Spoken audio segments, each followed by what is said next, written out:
Buenas tardes, bienvenidos a Conexiones. Buenas tardes, bienvenidos a Conexiones. Nos acompaña usted en el programa Conexiones con William Meléndez. Es martes 8 de mayo de 2018. Saludos cordiales a usted que nos acompaña a través de la señal abierta de Canal 23 en los 4 departamentos de la zona oriental de nuestro país.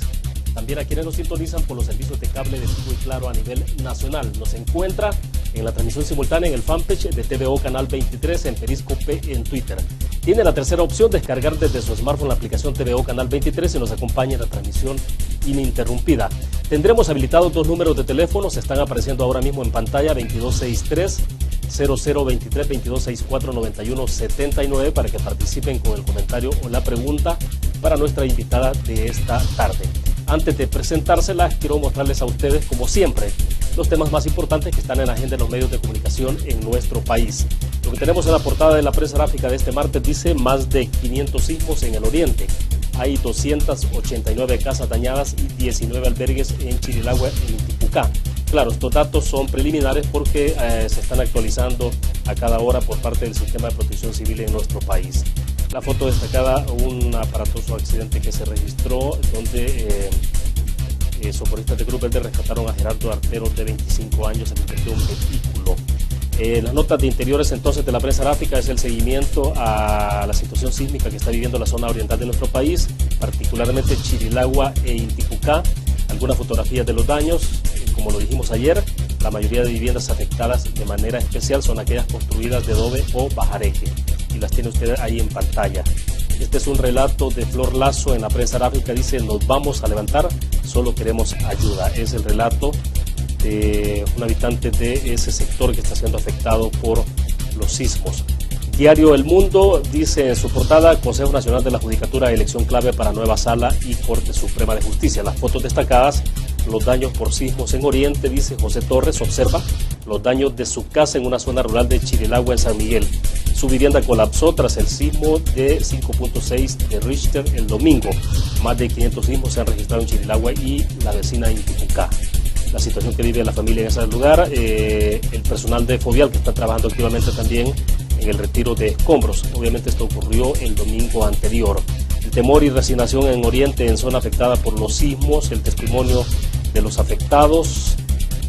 Dios nos ayudará con otra casita, aunque sea de lámina, dice José Torres, quien había terminado de construir su casa de adobe en enero de este año y el fin de semana un sismo la derrumbó. Hay más testimoniales, lo que tenemos también en la nota inferior derecha.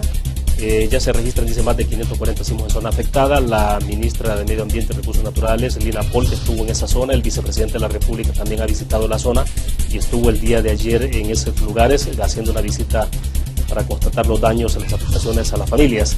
El diario de hoy en su portada dice: Ernesto Mason reducirá las plazas de asesores.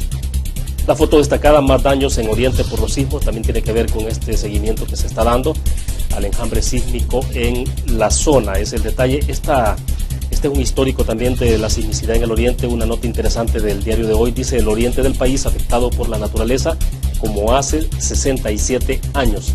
Es interesante, dice que el terremoto de 1951 afectó el oriente en el mes de mayo, en las mismas fechas del actual enjambre sísmico. Coincidencia, lo que sea, pero bueno, es un dato importante histórico que ayuda a clarificar un poco en el país en el que estamos.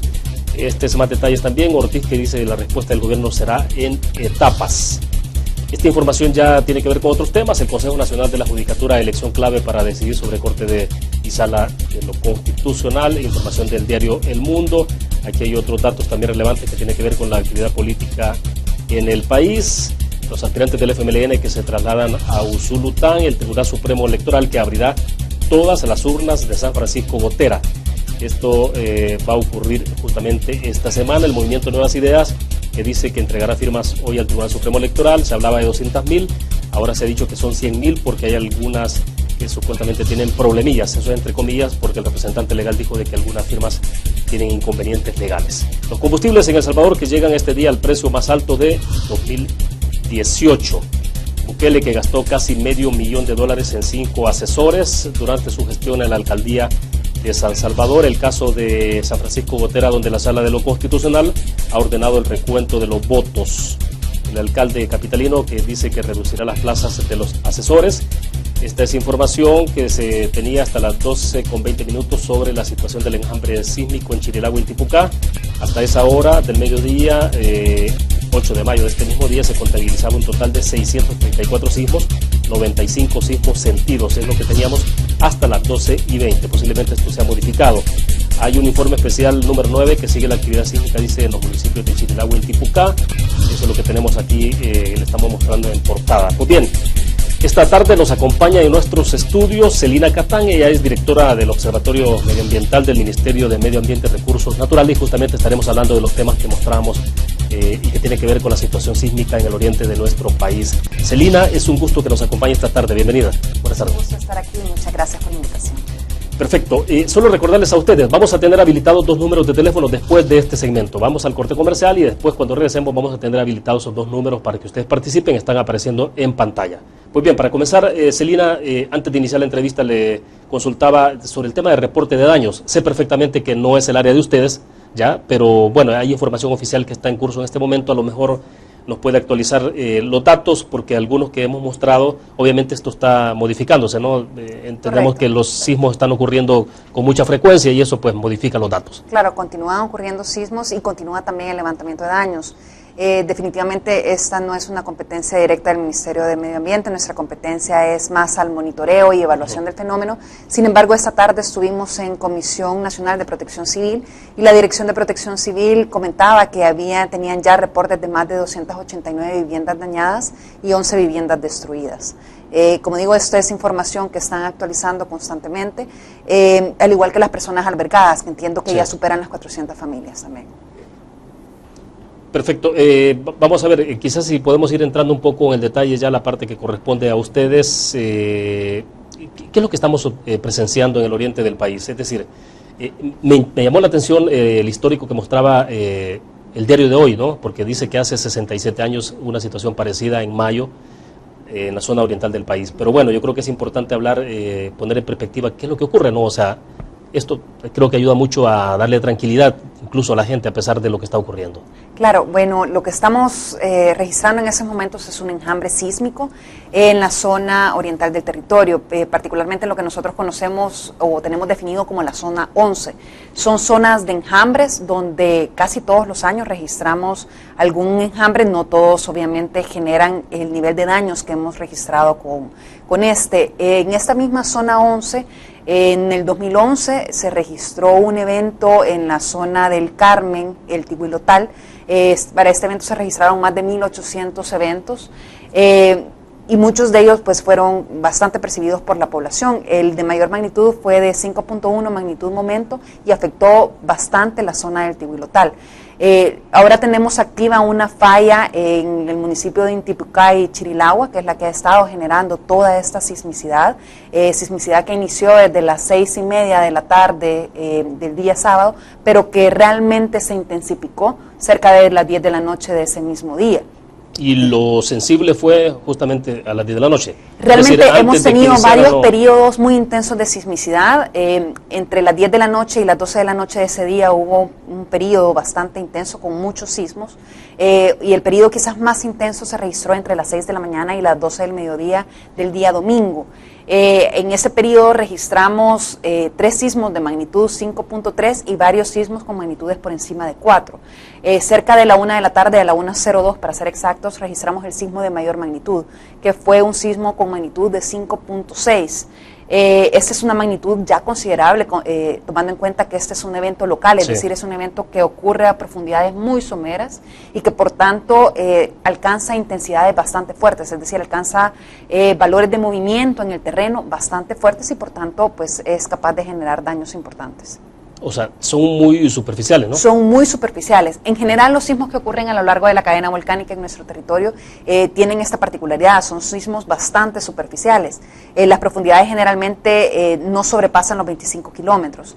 En este caso, la mayor parte de los eventos que se han generado tienen profundidades inferiores a los 5 kilómetros, es decir, el rompimiento de la falla es muy superficial y por eso también es que se perciben con tanta intensidad por las poblaciones cercanas.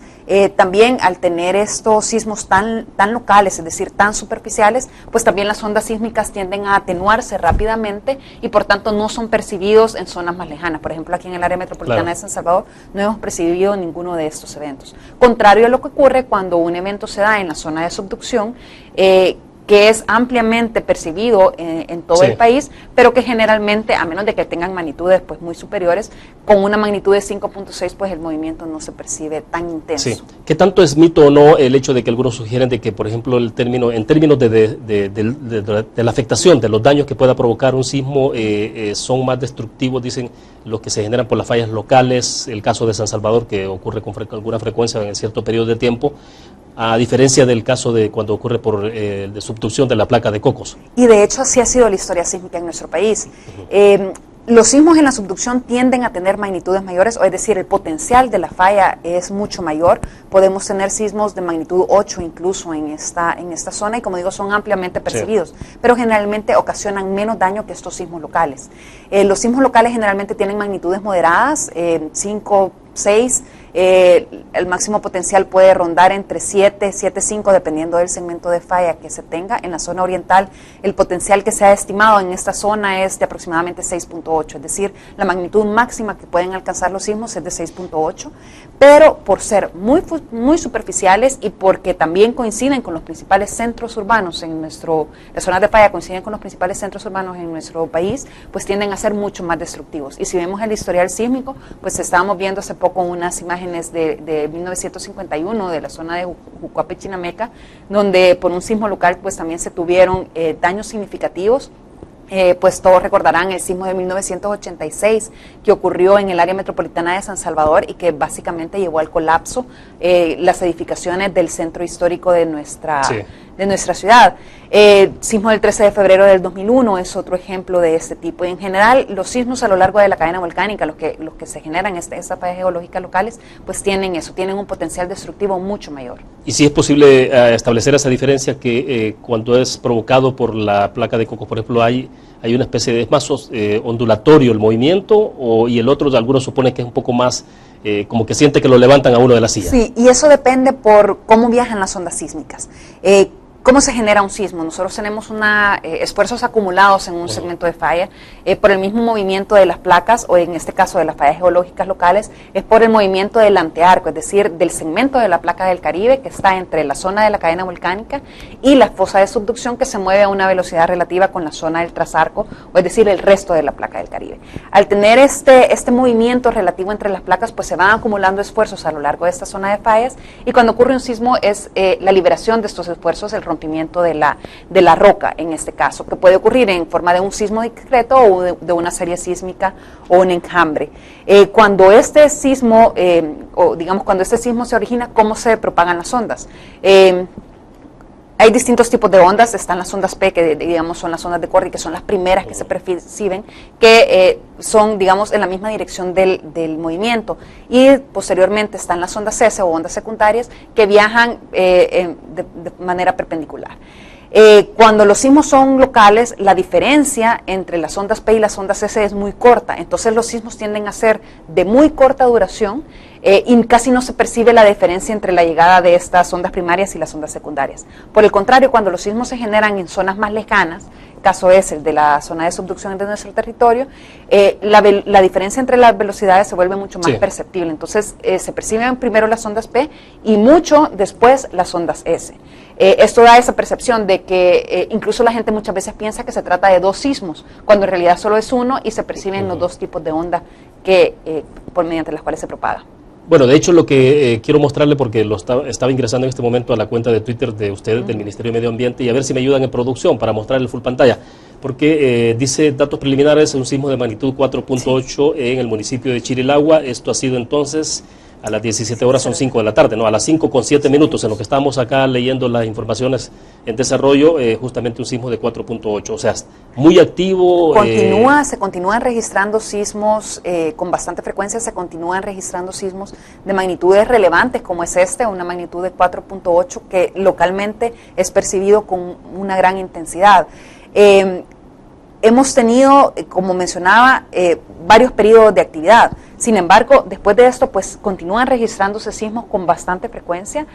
Quizás el periodo más intenso, que fue entre las 6 de la mañana y las 12 de la mañana del día domingo, tuvimos cerca de 120 sismos en 6 horas. Actualmente estamos registrando aproximadamente 40 sismos cada 6 horas, pero muchos de estos son sentidos, ¿no? Y cuando tenemos esos sismos tan fuertes, tan intensos y con tanta frecuencia, pues llegan a generar un nivel de pánico en la población. Si no recordarán en lo que ocurrió el año pasado en Semana Santa, aquí en el área metropolitana de San Salvador, tuvimos apenas 580 eventos, tuvimos 580 eventos en todo el enjambre, menos de lo que ya se registró en la zona de Chirilagua.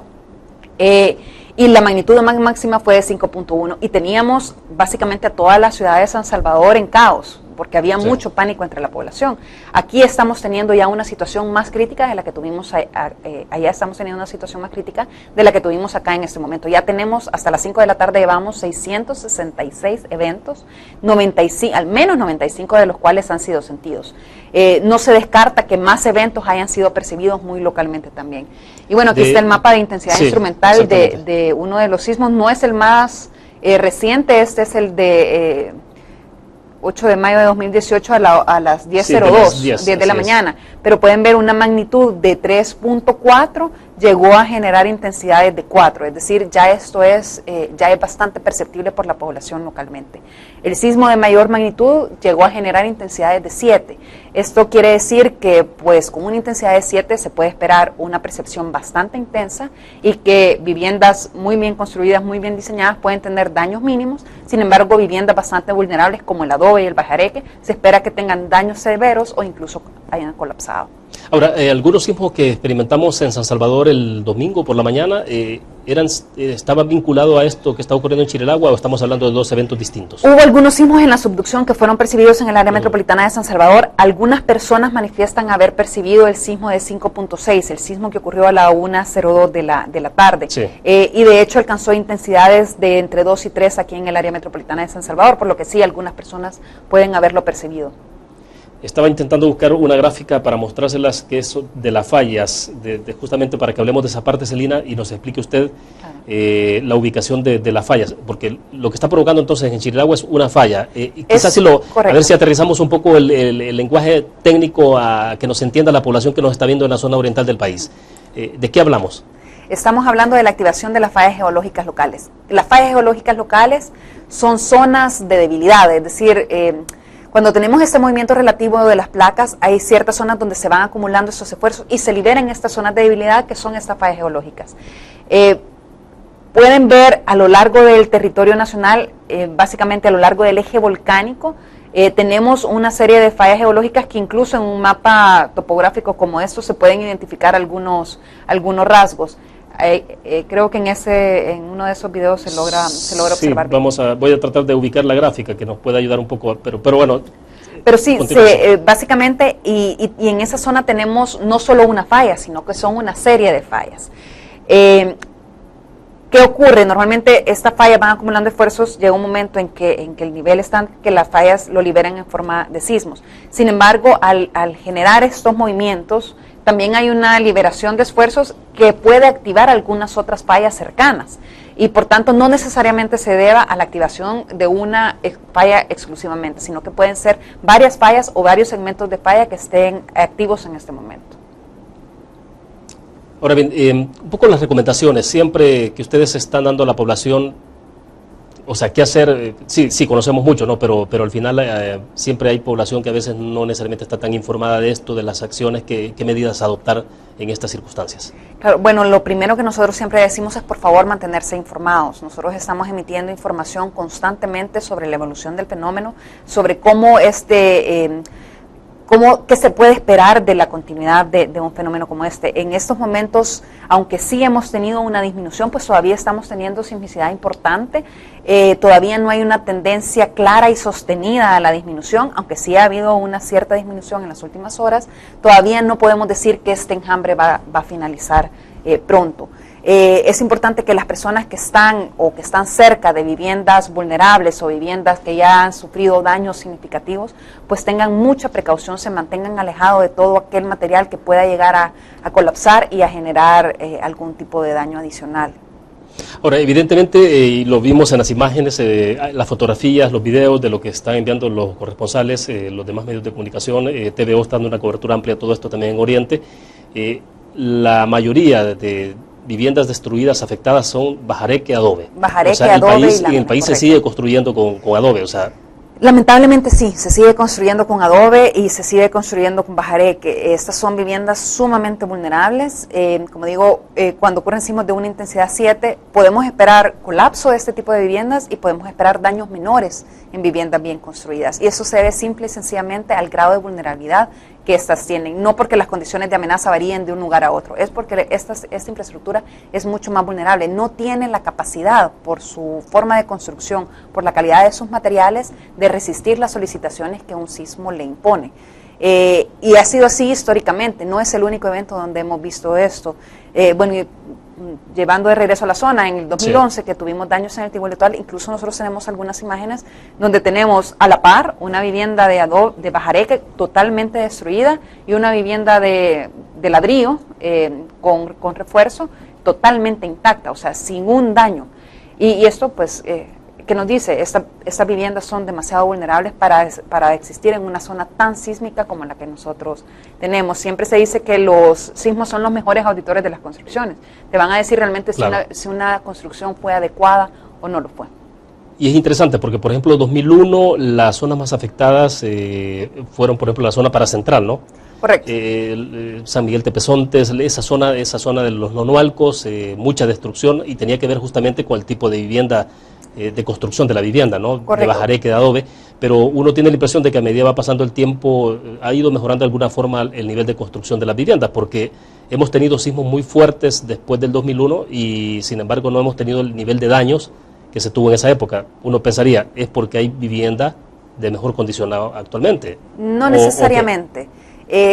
Sí, poco a poco, principalmente en las zonas urbanas, se ha ido erradicando la construcción de adobe bajareque. En las zonas rurales no es el caso.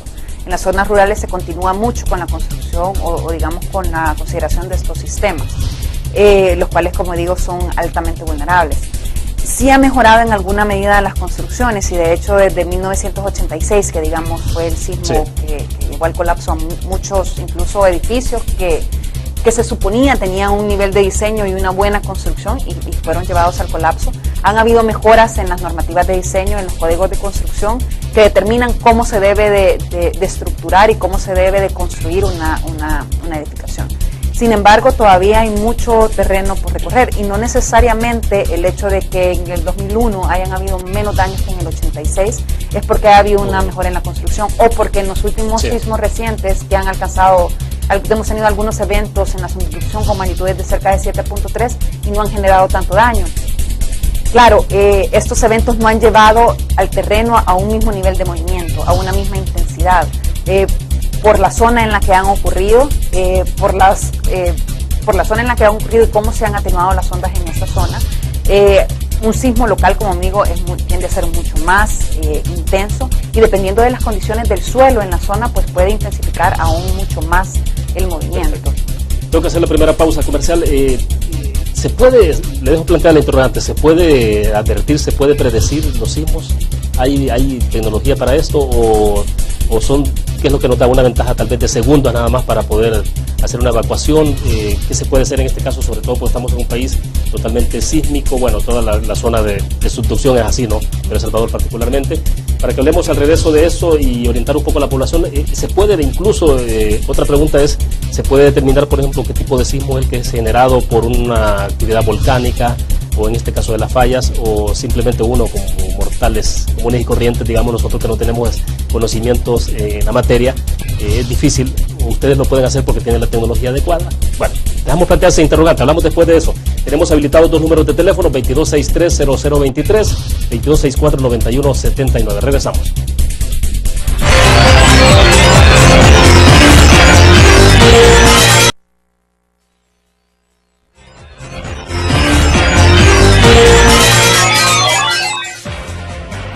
gusto que siga con nosotros. Celina Catán, directora del Observatorio Medioambiental del Ministerio de Medio Ambiente y Recursos Naturales, está con nosotros en nuestros estudios. Le decía, Celina, en el Facebook nos están escribiendo los amigos, por ejemplo, Ricardo Arturo Pinel Colindres dice, ¿hay peligro de tsunami? Dice...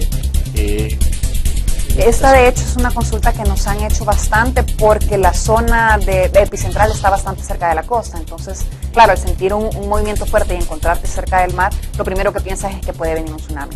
Sin embargo, estos sismos están siendo generados en territorio y por lo tanto no hay posibilidad de que se genere un tsunami por estos eventos. Ahora bien, le dejaba plantear algunas inquietudes en el segmento pasado. Sí, bueno, hablábamos sobre predicción de los sismos. Y definitivamente puedo decir, en este momento no se pueden predecir los eventos. Un terremoto no puede ser predecido. Hay algunas investigaciones que se han hecho en Japón, en China, en diversos países, pero nunca han sido concluyentes. O sea, nunca han llegado realmente a una metodología, a una propuesta satisfactoria de cómo poder predecir un evento. ¿Los sistemas tecnológicos más avanzados están en Japón? ¿O no? En el tema sísmico creo que Japón es quizás el país que más ha avanzado en esto. Claro, es un país que constantemente está siendo afectado por los sismos.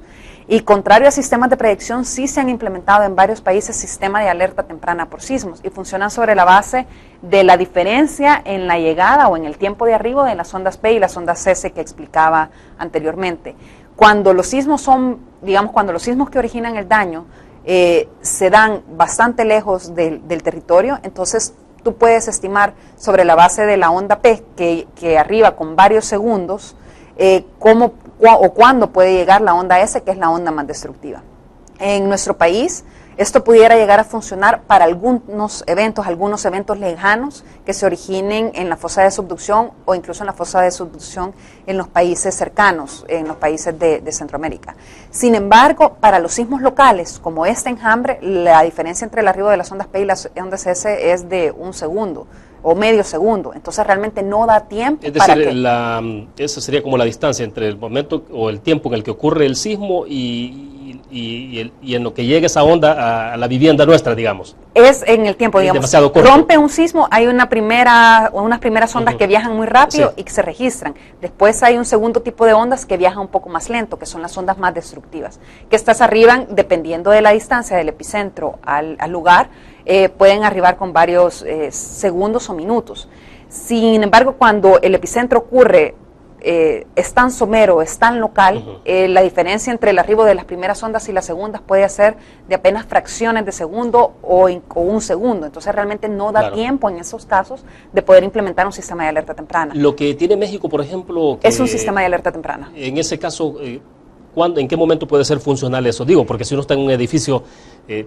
Claro, nadie baja en cuestión de segundos, en 30 digamos, para el caso de México, México tiene una particularidad. La Ciudad de México, que es donde se registran los daños principalmente, está sentada sobre un lago.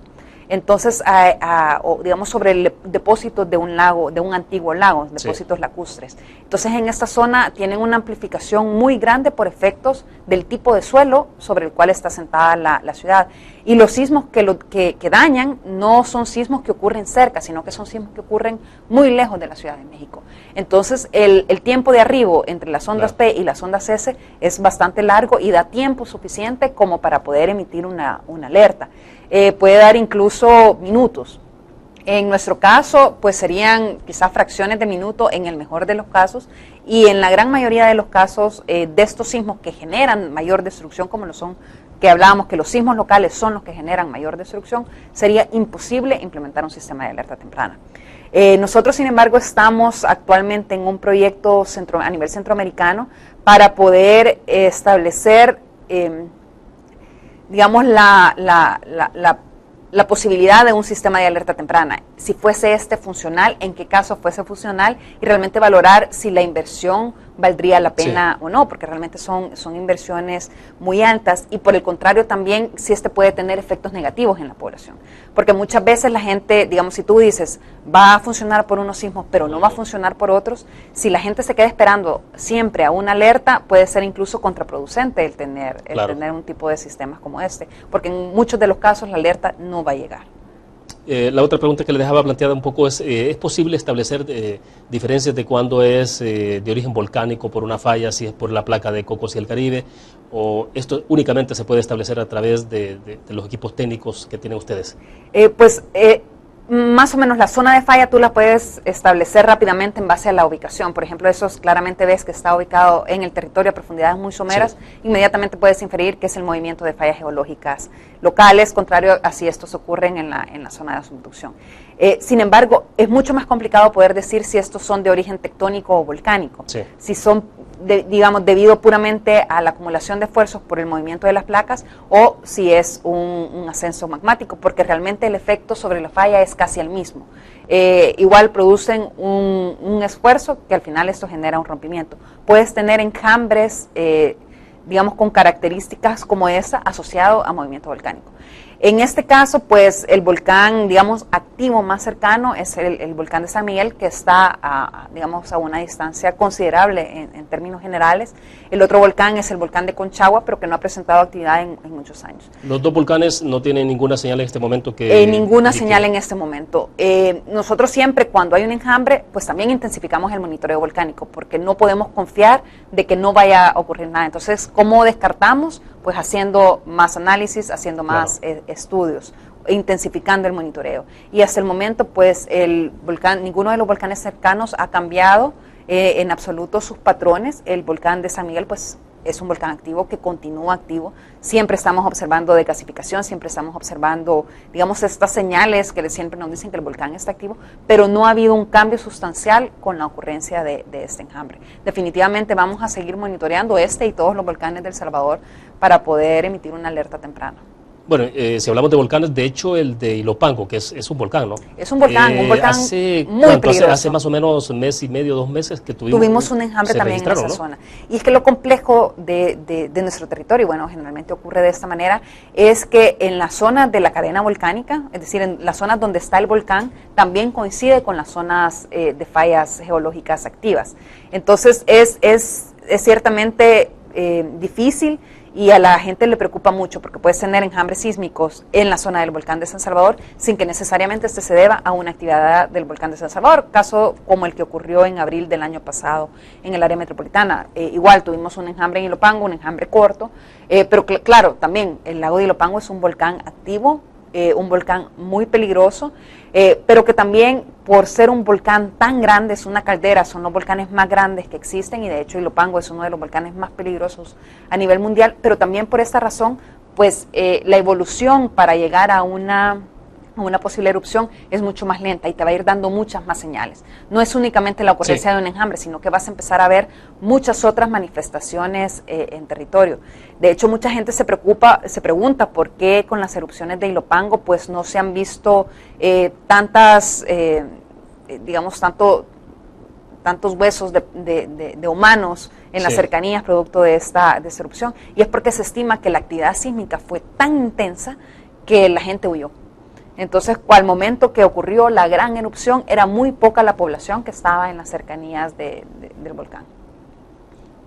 Ahora, entonces, ustedes siempre están con todo el monitoreo permanente de esto, y en el caso de siempre sobre los volcanes, Celina, por ejemplo, se habla de ciclos eruptivos. Claro. Por ejemplo, el volcán de San Salvador, ¿no? El Picacho, que lo tenemos acá enfrente. Algunos sugieren, bueno, dice, ya prácticamente estamos en el ciclo. Este hizo erupción en 1917 fue la última erupción, ¿no? Correcto. Sí, entonces prácticamente tenemos ya más de un siglo. Correcto. De efectivamente hay ciclos eruptivos o se estiman periodos de retorno, igual tanto para la actividad volcánica como para la actividad sísmica, pero estos periodos de retorno son sobre la base de información estadística. O sea, es decir, tú distribuyes todos tus registros y estimas más o menos cuál es la recurrencia de una erupción o de un sismo en este caso. Sin embargo, no quiere decir que por ejemplo, en el volcán de San Salvador, la recurrencia de las erupciones se estimó precisamente en 100 años. Pero no quiere decir que cada 100 años yo voy a tener un evento eruptivo. Puede ser que yo tenga de repente erupciones cada 5 o 10 años y de repente tenga un periodo de 100 o 200 años sin registrar ninguna actividad. En el caso de Chirilagua, por ejemplo, en base a los registros que se tienen, se estima que un sismo de esta magnitud superior a 5.4 tiene un periodo de retorno de 100 años o aproximadamente 100 años. Es decir, que podemos tener sismos de este tipo en esa zona cada 100 años o más, pero no es cada 100 años, sino que puedes tener de repente varios sismos de magnitudes como esta y de repente pasar largos periodos de tiempo. Pero si tú acumulas esto y haces una distribución estadística, te va a dar este periodo de retorno. ¿Y esto es mito o no, Celina? Por ejemplo, cuando se dice que es bueno que haya sismos pequeños porque eso de alguna forma está liberando energía. O eso puede dar lugar a confundirlo, digo, porque a veces hasta periodistas sabemos que decimos eso, no, pero es que está liberando energía, entonces, pero ¿eso es real o no? Sí, la energía se libera. Ahora bien, hay que tener en cuenta que la magnitud es una escala logarítmica, entonces para que se libere la misma energía con un sismo de 6, tú tienes que tener 32 sismos de magnitud 5 o tienes que tener 1000 sismos de magnitud 4. Entonces, pues sí, tú puedes estar teniendo eventos de 2.5, 2, pero realmente la contribución en términos de energía liberada puede ser muy poca.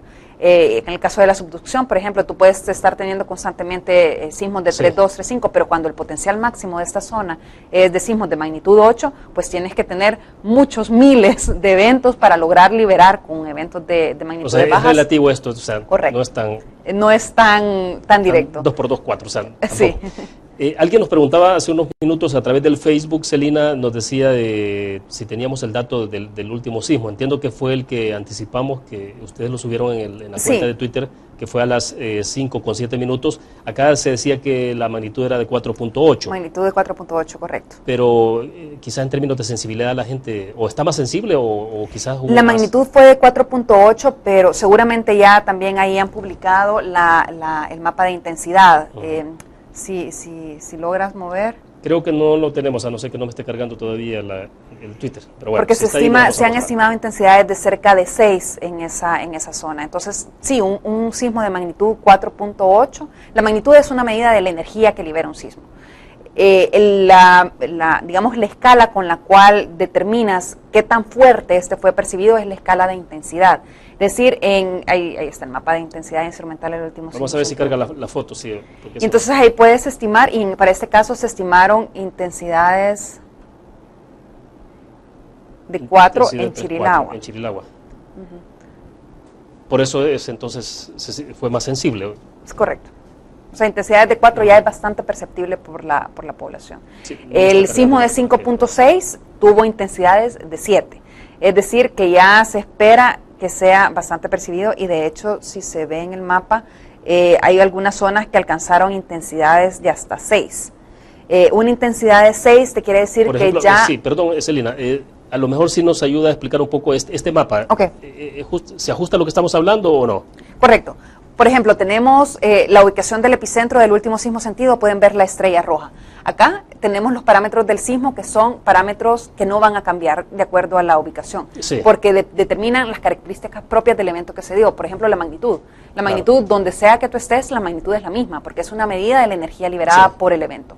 La intensidad, por otro lado, es qué tan fuerte se percibe un evento en el terreno.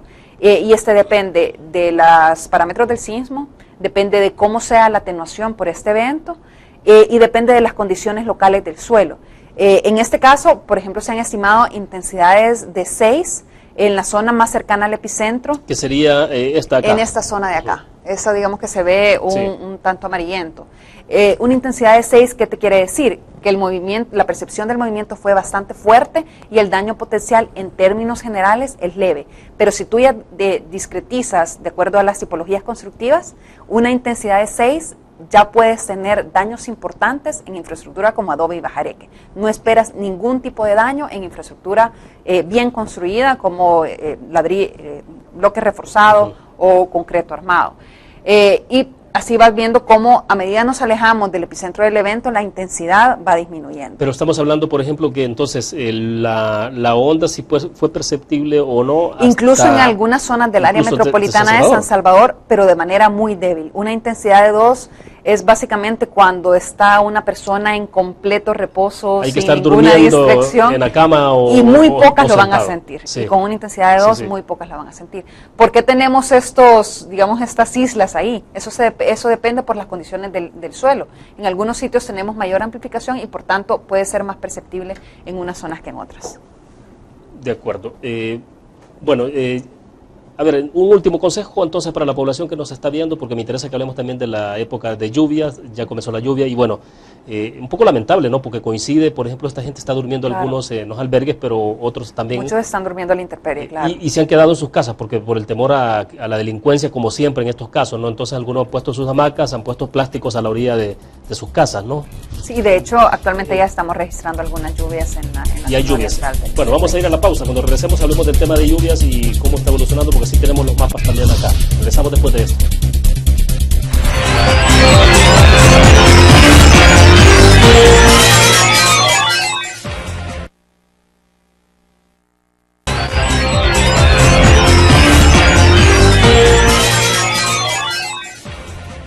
Bueno, a través del Facebook, Sabrina de Rodríguez está proponiendo de ministra de Medio Ambiente, Celina, por el conocimiento que tiene. No, la está felicitando por el conocimiento del tema. Bueno, a ver, hablemos de esta parte que tiene que ver con las lluvias, porque lamentablemente coincide y, bueno, háblenos de eso. Vamos a ver si mostramos la imagen que tenemos acá en el full pantalla para que nos pueda explicar un poco lo que está pasando, porque hay varias preguntas sobre el tema de lluvias, ¿no? Comenzó lluvia en abril. Sí, no de hecho, tuvimos un adelanto de la estación lluviosa que se predijo de esa manera. Eso se debe a que todavía teníamos influencia del fenómeno de la Niña. Cuando tenemos influencia del fenómeno de la Niña, normalmente tenemos más lluvia sobre nuestro territorio, y en este caso pues nos llevó a un adelanto de la estación lluviosa, principalmente al occidente del territorio. Y de hecho el mes de abril es el mes de abril más lluvioso históricamente registrado. Leí que desde 1971... Sí, en todo nuestro tiempo de registros. ¿Sí? Es el mes de abril más lluvioso que hemos registrado, y de hecho la lluvia fue 3 veces el promedio usual. No, eso no necesariamente son grandes cantidades, porque en abril usualmente llueve muy poco, ¿no? Pero sí, hemos tenido un abril muy lluvioso y esperamos un mayo más lluvioso de lo normal. Sin embargo, la influencia de la Niña pues ya está desapareciendo. Estamos entrando en condiciones neutras, y para el resto del trimestre pues esperamos condiciones normales, incluso ligeramente deficitarias ya en los últimos meses del trimestre. A ver, explíquenos lo que tenemos en el mapa entonces. Bueno, tenemos una imagen satelital del GOES 16, son las imágenes satelitales más nuevas, y podemos ver un núcleo de tormenta principalmente en la zona oriental del territorio, precisamente en esta zona, ¿no?, que está siendo afectada por los sismos. Y se pueden ver pues algunos trascorneados, apaleados, o sea. Sí, lamentablemente. Sí, es muy lamentable porque realmente hay muchas de estas personas que están durmiendo a la intemperie, y definitivamente pues esta situación lo complica aún más, ¿no? Ahora bien, ¿cómo se perfila entonces la época de lluvia en esta oportunidad? Pues como mencionamos, tuvimos un inicio adelantado de la estación lluviosa. Estamos esperando un mes de mayo con lluvias ligeramente por encima de lo normal. Sin embargo, para el mes de junio y el mes de julio, estas tenderán a ser normales o incluso deficitarias. Esto es porque ya desaparece la influencia del fenómeno de la Niña y entramos en condiciones neutras, e incluso existe alguna posibilidad que para finales del año estemos ante condiciones del Niño. En general, para la época lluviosa, pues esperamos condiciones relativamente normales, a excepción de estos primeros meses que serán un poco más lluviosos. Entonces, el consejo, la recomendación de siempre, ¿cuál? Pues para empezar, el decir que tenemos lluvias... es el MAC, ¿no? El Ministerio de Agricultura es el que dice ellos son los que dicen cuándo es adecuado. Pero parte de la información que ustedes le facilitan. Sí, nosotros siempre hacemos un foro del clima con todos los países centroamericanos, se conoce como el Foro del Clima de América Central, y después de este foro en el que se hacen las perspectivas estacionales, tenemos reuniones con diversos sectores y les presentamos esto para que ellos puedan tomar las decisiones, y se hace a través de este foro de aplicaciones, pues los distintos sectores, el sector agrícola, el sector de seguridad alimentaria, agua y saneamiento, gestión de riesgos, energía, hacen algunas recomendaciones de cómo tratar, de cómo considerar estas perspectivas en su sector en específico. En general, cuando uno dice condiciones normales, la gente tiende a pensar de que no va a pasar nada. Sí. No necesariamente es el caso. Hablamos de condiciones normales, es decir, vamos a tener lluvias dentro del rango de los promedios. Eso no significa que en ciertos periodos no podamos tener lluvias intensas que generen algunos impactos, o incluso en algunos periodos secos, que en este caso realmente esperamos una canícula que a lo mucho llega a ser débil a moderada. Ahora, en este caso sí se tiene el patrón de comportamiento prácticamente en todo el continente, ¿no? ¿Cuántas tormentas, cuántos huracanes se esperan? De esos, ¿cuántos pueden ser los que impacten el país? Pues realmente nosotros los huracanes no nos impactan directamente, sino que es, digamos, es un efecto. Cuando hay un huracán en la zona del Caribe, lo que hace es que nos sube la zona de convergencia intertropical, y esta es la que a nosotros nos afecta. La zona de convergencia intertropical es básicamente una zona de bajas presiones que nos generan más precipitación a nosotros. Entonces, un Atlántico más lluvioso de lo normal, que de hecho es lo que se espera, pues a nosotros nos beneficia en términos de generación de lluvias, ¿no? En el Pacífico se esperan condiciones normales, no esperamos, es decir, por el mismo hecho que no vamos a tener ni niño ni niña digamos en el principal periodo de la estación lluviosa, pues esperamos también condiciones cerca de los promedios en términos del número de huracanes o tormentas que se puedan generar. Eso no quiere decir que no puedan haber huracanes o tormentas que nos puedan llegar a afectar. Incluso tenemos moderadas probabilidades de temporales, tanto para el mes de junio como para el mes de septiembre. Estos son típicamente los meses más lluviosos del año. El mes de septiembre es siempre el mes más lluvioso y posteriormente el mes de junio. En el mes de julio y agosto siempre hay un ligero descenso en las precipitaciones en nuestro territorio. Ese, digamos, es el comportamiento normal.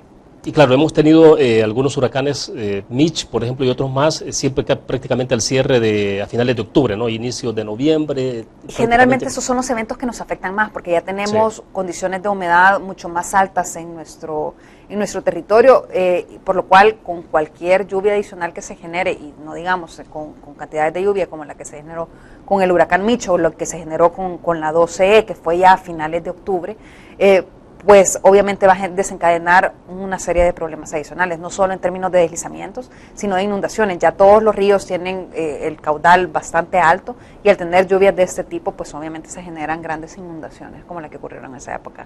Pero también tenemos otro tipo de eventos que son no necesariamente temporales, sino pueden ser precipitaciones muy intensas, como lo que ocurrió con la baja presión asociada a Ida. Se habla del huracán Ida, pero realmente no fue el huracán Ida el que nos afectó a nosotros, sino que fue una baja presión asociada a este huracán. El huracán ya estaba algo lejos. Esta baja presión se posicionó sobre la zona de San Vicente y fue la que nos generó estas precipitaciones. Y en ese evento rompimos récords de cantidad de lluvia en 6 horas. Fueron lluvias muy intensas, pero muy focalizadas. Y en solo 6 horas pues generó grandes impactos, grandes deslizamientos, que pues lamentablemente destruyeron buena parte de la zona de la falda del volcán de San Vicente. Ahora, en el caso de lluvias sí funcionan las alertas tempranas y todo esto, ¿no? Y en el caso de lluvias, un sistema ya instalado muy eficiente, ¿no? Es bastante eficiente, de hecho, digamos, con el incremento en la tecnología, con la modernización del Servicio Meteorológico e Hidrológico Nacional, se ha avanzado muchísimo. Tenemos más de 130 estaciones en todo el territorio, estaciones pluviométricas. Tenemos varias estaciones que miden el nivel de los ríos.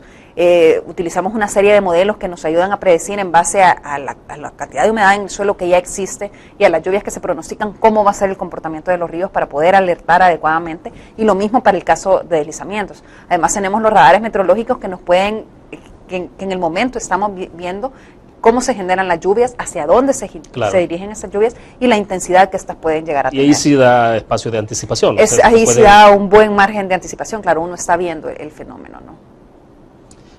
Ahora bien, entonces el contexto, el que podemos cerrar el año, bueno, esto siempre es complicado, pues, pero estamos hablando del clima, ¿no? Pero en términos del cambio climático sí ha habido una modificación sustancial. Sí, digamos que... ¿Cómo se ha ido expresando esto? El cambio climático para nosotros implica mayor variabilidad climática, es una región tropical. ¿Qué significa esto? Que cada vez estamos teniendo eventos de exceso de lluvia y de falta de lluvia de mayor intensidad y de mayor duración. Estamos teniendo también más tormentas, huracanes, tanto del Océano Pacífico como del Océano Atlántico, que nos afectan. A principios de la década de los 60 nos afectaban principalmente huracanes del Atlántico. En los últimos años nos han afectado mucho estos sistemas que se originan en el Océano Pacífico, que se originan principalmente al sur de nuestro país. Hemos tenido, digamos, desde 2010, desde 2009, donde ocurrió Ida, 2010, 2011, 2012 y 2011 fueron años muy lluviosos. Y después tuvimos 2012, 13, 14, 15 e incluso 16 con déficits de lluvia. tuvimos sequías muy críticas en el 2014, en el 2015 e incluso, como digo, algunos déficits de lluvia en el 2016. Y aunque el 2017 cerró muy cercano a los promedios, tuvimos creo que 3% por debajo del promedio histórico. Sin embargo, todavía no hemos llegado a una recuperación de los acuíferos y de los caudales de los ríos. Todavía tenemos déficits y todavía, de hecho, nuestros acuíferos muestran una tendencia al descenso. Esperamos que con un par de años más, digamos que se encuentren en el rango de precipitaciones normales, como esperamos que este sea, puedan ir tendiendo a la recuperación. Es decir, que aunque llueva con mucha intensidad o no que sea violento, pero que sea un invierno bueno, como dicen, como decimos nosotros, y que cerremos así, no significa que ya con eso se recuperó. No necesariamente. O sea, habría que esperar 2, 3 inviernos más. Correcto. Bueno, tuvimos 4 o 5 años secos, entonces no es algo que puedas recuperar en un solo o en una sola estación lluviosa en un solo año. Se requiere más, y también lo que pasa es que hemos tenido cambios en los patrones de lluvia.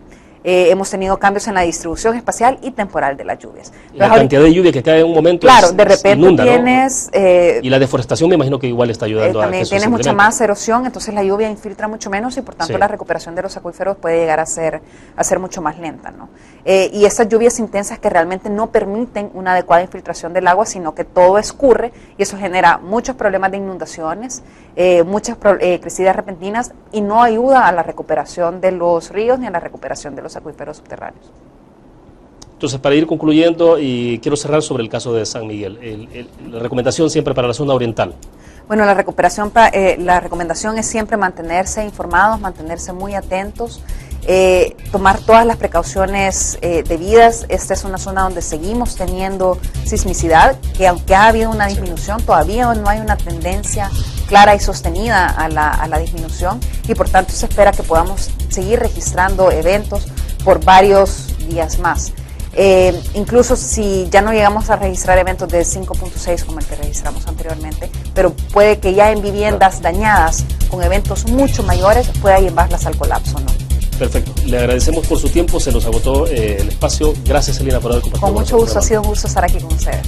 Perfecto, terminamos de esta manera conexiones. Gracias a ustedes que nos acompañaron. Nos vamos a ver mañana, 5 de la tarde en punto. Buenas tardes.